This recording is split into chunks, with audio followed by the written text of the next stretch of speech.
Hi friends, welcome to my channel. అందరూ ఎలా ఉన్నారండి? నేనైతే చాలా బాగున్నాను. ఈరోజు వచ్చేసి అయితే నేను వ్లాగ్ చేద్దామని అయితే అనుకుంటున్నాను. ఈరోజు శ్రీరామనవమి కదా, నేను ఎలా సెలబ్రేట్ చేశాను, ఏమేమి వంటలు చేశాను, దాన్ని నేను డే మొత్తం ఎలా చేశాను నేనైతే వ్లాగ్ తీయాలని అయితే అనుకుంటున్నాను. బట్ అది ఎంతవరకు సక్సెస్ అవుతుందో లేదో చూద్దాం. Let's continue the video. So ఇప్పుడు వచ్చేసి మనం కాఫీ కోసం అయితే పాలు అనేది అయితే వేడి చేస్తున్నానండి. నేను ఎవరైనా ఉంటే అప్పుడు మాత్రమే నేను టీ పెడతాను, ఒకదాన్ని అయితే కాఫీ తాగేస్తాను. ఇక వచ్చేసి ఆ రోజు బ్రేక్ఫాస్ట్ కోసం అయితే నేను ఇడ్లీ చేయడం కోసం అయితే ఇడ్లీ పిండి కలిపి పెట్టేశాను రాత్రే. సో ఇప్పుడు అది చూసాను, బాగానే వచ్చింది. ఇంకా వచ్చేసి మనం మధ్యాహ్నానికి ఏమేమి కావాలనేసి వాటిలో కూడా నానపెట్టేసుకోవాలి. అలా నానపెట్టేసుకుంటే మనకి పని అయితే త్వరగా అయిపోతుంది. సో నేను ఇంకా ఆ రోజు రైస్ కొంచెం సాంబార్ చేద్దామనేసి అయితే పప్పు నానపెట్టేశాను. ఈ కిలోపు కూడా పాలు అయితే కాగిపోయాయి. సో ఇంకా నేను అయితే కాఫీతో ఎంజాయ్ చేసేసాను. ఇంకా కాఫీ తాగేసేసి ఇంకో వచ్చిన తర్వాత ఇంకా ఫస్ట్ అయితే ఇడ్లీ పెట్టేసి ఒక పొయ్యి మీద ఇంకో పొయ్యి మీద అయితే పప్పు అనేది అయితే పెట్టేశాను. ఇడ్లీ అయితే నేను చేసిన ఇడ్లీలు అయితే చాలా సాఫ్ట్గా అయితే వస్తాయండి. ఎవరికైనా ఫుల్ రెసిపీ కావాలంటే చెప్పండి, నేను అప్లోడ్ చేస్తాను. ఇక వచ్చేసి ఇడ్లీ ప్లేట్స్లో వేసి పెట్టేసిన తర్వాత కూడా నేను ఇంకా తట్టే ఇడ్లీని కూడా సింపుల్గా అయితే చేసేసాను. ఇంకొక సైడ్ అయితే పప్పు కూడా అయితే ఉడికిపోయింది. ఇలా బ్యాక్ టు బ్యాక్ ఎక్కువ పనులు చేసుకుంటూ ఉంటే మనకి పని అనేది అయితే త్వరగా కూడా అయిపోతుంది. ఇక ఇప్పుడు వచ్చేసి నేను నెక్స్ట్ 30 ఇడ్లీ పెట్టడం కోసం అయితే అదే కుక్కర్లో కొంచెం వాటర్ పోసేసి దానిలో మధ్యలో ఒక బౌల్ పెట్టేసి ఇలా ప్లేట్ పెట్టడానికి అయితే ట్రై చేశాను. బట్ అదైతే నాకు అంత సక్సెస్ అయితే అవ్వలేదు. ఒక సైడ్కి అయితే బెండ్ అయినట్టు అయితే వచ్చేసింది. ఇక వచ్చేసి పప్పు ఉడకబెట్టిన తర్వాత ఇలా అయితే మెత్తగా చేసుకోవాలి, అప్పుడైతే సాంబార్కి అయితే బాగుంటుంది. నాకు ఇక్కడ ఒక డౌట్ వచ్చింది. నాకు పప్పులో పెట్టిన తర్వాత దానిపైన విజిల్ వచ్చినప్పుడు అయితే వాటర్ బయటకు వస్తుంది. కానీ నేను కొన్ని వీడియోస్ చూస్తే అందులో బౌల్ వేయండి అని చెప్పారు. కానీ నాకు బౌల్ వేసినా కూడా చూసారు కదా అట్లా అయితే కుక్కర్ పైకి అట్లా అయితే వచ్చేసాయో. ఇక వచ్చేసి రైస్ కూడా ఇంకో సైడ్ అయితే పెట్టేశాను. ఇంకా ఆ రోజు కొంచెం శ్రీరామనవమి కదా, గుడికి వెళ్దామని అయితే ముందే వంటలన్నీ అయితే ప్రిపేర్ చేసేసాను. చూసారు కదా ఈ ఇడ్లీ అయితే అలా వచ్చేసింది. ఇంకొక సైడ్ వచ్చేసి సాంబార్ కూడా పెట్టేశాను. నేను ఆ రోజు కొంచెం ఎర్లీగా అయితే లేచేసాను. ముందుగానే ఇంట్లో పని అంతా ముందు రోజు నైటే చేసేసుకుంటాను. నాకు అట్లా అయితేనే నాకు నెక్స్ట్ డే మార్నింగ్ అనేది అయితే పీస్ఫుల్గా ఎలాంటి హడావిడి లేకుండా రిలాక్స్గా అయితే అయిపోతుంది.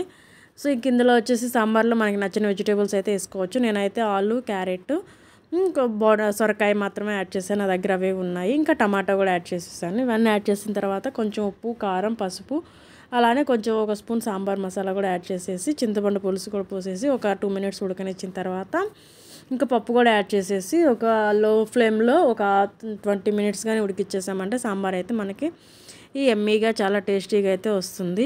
ఇందులో ఇక వాటర్ కన్సిస్టెన్సీ వచ్చేసి మనం తీసుకున్న క్వాంటిటీని బట్టి మనకి తిక్కుగా కావాలా, పలుచగా కావాలా అన్నట్టు కూడా ట్రై చేయొచ్చు.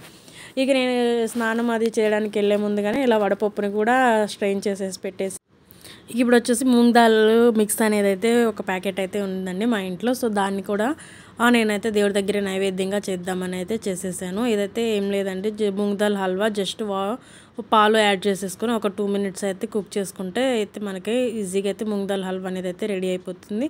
మహారాష్ట్రలో మూంగ్ దాల్ హల్వా అనేది చాలా ఫేమస్ అండి. చాలా టేస్ట్ కూడా చాలా అయితే బాగుంటుంది. రెస్టారెంట్లో అయితే చాలా కాస్ట్లీ ఉంటుంది. సో ఇక్కడ వచ్చేసి ఇంకా అందులో నేను తీసుకున్న క్వాంటిటీకి అయితే 200 ml మిల్క్ యాడ్ చేయాలని చెప్పారు. సో నేను అట్లానే యాడ్ చేసేసి లంప్స్ లేకుండా ఇలా గ్యాస్ మీద పెట్టేసి ఒక 2-3 మినిట్స్ అయితే ఉడికిచ్చేసాను. ఇక మధ్యలో కొంచెం నెయ్యి కావాలనుకుంటే కొంచెం నెయ్యి కూడా యాడ్ చేసుకోవాలి. కానీ నేను అంత ఎక్కువ నెయ్యి అయితే యాడ్ చేయలేదు, లాస్ట్లో ఒక స్పూన్ మాత్రమే యాడ్ చేశాను. ఇక డ్రై ఫ్రూట్స్ ఆల్రెడీ అందులో కొన్ని ఉన్నాయని చెప్పేసి నేనైతే ఏం యాడ్ చేయలేదు.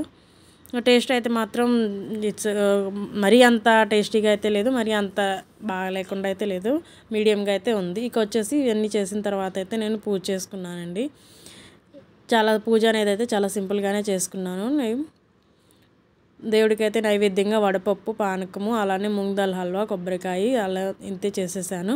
యాక్చువల్లీ పులిహోర చేద్దాం అనుకున్నాను, నాకైతే అంత టైం కుదరలేదు. ఇంకా సో అందుకోసం అయితే నేను పులిహోర అనేది స్కిప్ చేసేసి వీటితో అయితే పూజ ఫినిష్ చేసి ఇక మధ్యాహ్నం 12:30కి 1 అవుతుంది. ఇంకా ఆ టైంలో అయితే ఇలా గుడికి అయితే వెళ్ళాము. మాకు ఒక 5 కిలోమీటర్స్ దూరంలో అయితే ఒక టెంపుల్ ఉంది. సో ఆ టెంపుల్ దగ్గరికి అయితే వెళ్ళాము. అక్కడ రాములవారి గుడి అండ్ రాములవారి గుడికి ఆపోజిట్గా అయితే ఆంజనేయ స్వామి గుడి కూడా ఉంటుంది. గుడి చిన్నగానే ఉన్నా కూడా జనాలు అయితే చాలామంది ఉన్నారండి. ఇంకా ఆ రోజు రామనవమి సందర్భంగా అయితే అక్కడ భోజనాలు కూడా అరేంజ్ చేసేసారు, మహాప్రసాదం అని చెప్పేసి. దేవుడు అలంకరణ అయితే చాలా బాగా చేశారండి. నేను ఆల్రెడీ ఇంతకుముందు కూడా ఒక 2 టైమ్స్ అట్లా వెళ్ళాను. కానీ ఇప్పుడైతే ఫెస్టివల్ టైమ్స్లో అయితే నేను ఎప్పుడు వెళ్ళలేదు. ఇదే ఫస్ట్ టైం ఫెస్టివల్ టైంలో వెళ్ళడము. చూసారు కదా, చాలా బాగా అయితే అలంకరణ అయితే చాలా బాగా జరిగింది. మనకి అక్కడైతే ప్రసాదంగా అయితే ఒక రాముల వారికి సంబంధించిన ఒక బుక్ అండ్ అలానే ఒక శొంఠి ప్యాకెట్ సంథింగ్, నాకు అది ఎగ్జాక్ట్గా తెలియదు, అదైతే ఇచ్చారు మనకి ప్రసాదం కింద. అయితే ఇట్లా అక్కడ ఉన్న 2 గుళ్ళను అయితే దర్శించుకొనేసి ఆ దేవుడి ఆశీర్వాదం తీసేసుకొని ఇంకైతే మేము అక్కడ మహాప్రసాదం కోసం అయితే ట్రై చేసాము. బట్ మాకైతే దొరకలేదు. అది దొరకడానికి కూడా అదృష్టం ఉండాలేమో. అక్కడ క్రౌడ్ అయితే చాలా ఎక్కువ ఉన్నారు. పైగా ఇంకా ఎండ కూడా చాలా ఎక్కువ ఉంది. ఇంకా మేము వెయిట్ చేయలేక ఇంకా వచ్చేసాము. ఇప్పుడు నెక్స్ట్ దానికి ఆపోజిట్లోనే ఇట్లా ఆంజనేయ స్వామి గుడి ఉంది. ఆంజనేయ స్వామి గుడిలో అక్కడ అందరూ చాలా విగ్రహాలు అయితే ఉన్నాయి. నేమ్స్ రాసి కూడా ఉన్నాయి. నాకు కొన్ని నేమ్స్ అయితే అర్థమయ్యాయి, కొన్ని నేమ్స్ అయితే అర్థం అవ్వలేదు. సో నాకైతే అంత క్లారిటీగా అయితే గుర్తులేదు యాక్చువల్లీ, ఎందుకంటే అక్కడ మరాఠీలో రాసి ఉంటుంది. నాకు మరాఠీ అంత బాగా అయితే రాదు. ఇక ఇలా 2 గుళ్ళను అయితే దర్శించేసుకొని అయితే మేమైతే అక్కడి నుంచి బయలుదేరిపోయాము. అసలు ఎండలేంటి బాబు, ఏంది అంత ఎక్కువ ఉన్నాయి. ఇంకా అక్కడే గుడి బయట అయితే కొన్ని ఆకుకూరలు అయితే అమ్ముతూ ఉన్నారు. ఆకుకూరలు కొన్ని ఏమేంటి కూరగాయలు అట్లా అమ్ముతూ ఉన్నారు. సో ఇంకా అక్కడ కొన్ని 2 కట్టల గోంగూర అండ్ అలా 1 కట్ట కొత్తిమీర, కొంచెం చిక్కుళ్ళు అట్లా కొన్ని తీసుకొని వచ్చేసాము. మాకు గోంగూర దొరికడం అంటే చాలా కష్టమైపోతుంది. ఎప్పుడో ఒకసారి మాత్రమే దొరుకుతుంది ఇక్కడ గోంగూర అయితే. చెప్పాను కదండి, ఈ ప్రసాదం అయితే ఇచ్చారండి మనకి. ఈ ప్రసాదం ఈ శ్రీరామ్ అనే బుక్ కూడా అయితే మనకి ఇచ్చారు. దానిలో రాముల వారికి సంబంధించిన స్టోరీస్ అయితే ఉన్నాయి. ఆ బుక్ కూడా హిందీలో ఉంది. బట్ నాకు ఈ లక్కీగా హిందీ చదవడం వచ్చు కాబట్టి నేనైతే ఆ బుక్ చదివేశాను. ఇక అక్కడైతే ఈ క్లిప్స్ కూడా అయితే అమ్ముతున్నారు. నాకైతే ఇక్కడ 4 క్లిప్స్ వచ్చేసి 10 రూపీస్ పడ్డాయి. కానీ క్వాలిటీ అయితే ఇట్స్ ఓకే. బట్ ఆ ప్రైస్కి అవి వచ్చాయంటే చాలా రీజనబుల్ అనుకోవచ్చు. ఇక ఇప్పుడు సమ్మర్ అంటే స్పెషల్ కదా మల్లెపూలు. నాకైతే చాలా అంటే చాలా హ్యాపీ అయితే అనిపించిందండి. మల్లెపూలు తీసుకొచ్చుకొని నాకు చాలా ఇష్టము. కాకపోతే నాకు ఇక్కడైతే దొరకదు. పక్కనే మాకైతే మల్లె తోట ఉంది, కానీ నాకైతే ఎప్పుడూ అమ్మ ఇవ్వడం లేదు. అమ్మ అడిగితే కేజీ తీసుకోమని చెప్తుంది. కేజీ తీసుకొని నేను ఏం చేసుకుంటాను ఒక్కదాన్ని. సో అందుకోసం అనేసి అయితే నేను ఇట్లా బయటికి వెళ్ళినప్పుడు ఎప్పుడూ తీసుకొచ్చుకుంటాను. ఇక్కడైతే చాలా తక్కువ దొరుకుతాయి మల్లెపూలు. పైగా ఇక్కడ కట్టడం కూడా మనకి కట్టినట్టుగా అయితే కట్టరు. చాలా డిఫరెంట్గా ఉంటుంది ఇక్కడ వీళ్ళు కట్టించడం. సో ఇక వచ్చేసి సాయంత్రం ఇదైతే 7 అవుతుందండి. 7 ఆ టైంలో మాకైతే వర్షము దుమ్ము రేపేసిందండి. ఉదయం నుంచి బయటికి వెళ్ళి వచ్చేటప్పటికి నాకున్న ఎండ వేడికి అయితే ఇంకా ఈవినింగ్ ఇట్లా వర్షం పడేటప్పటికి వచ్చే చల్లటి గాలికి అయితే మేము చాలా అంటే చాలా హ్యాపీగా చాలా రిలాక్స్ అయ్యాను. ఇక మాకేంటంటే ఇక్కడ మొత్తం ఓపెన్ ప్లేస్, పైగా మెయిన్ రోడ్ అయ్యేటప్పటికి డస్ట్ చాలా ఎక్కువ వస్తుంది. ఇంకా అందుకోసం డోర్స్ ఓపెన్ చేయాలంటే ఇంకా నెక్స్ట్ డే అంతా ఇంకా క్లీనింగ్ చేసుకోవడమే సరిపోతుంది. అందుకోసం మ్యాక్సిమం అయితే క్లోజ్ చేసి ఉంచుతాం. ఇంకా అలా కాదు, ఈ సమ్మర్లో అయితే గాలి బాగా వస్తుంటుంది. అందుకోసం అయితే ఇంక ఇట్లానే డోర్లు అయితే ఓపెన్ చేసి పెట్టుకుంటాము. చూసారు కదా మా పిల్లల కింద వర్షంలో ఎలా తడుస్తూ వాళ్ళైతే ఎంత ఎంజాయ్ చేశారు.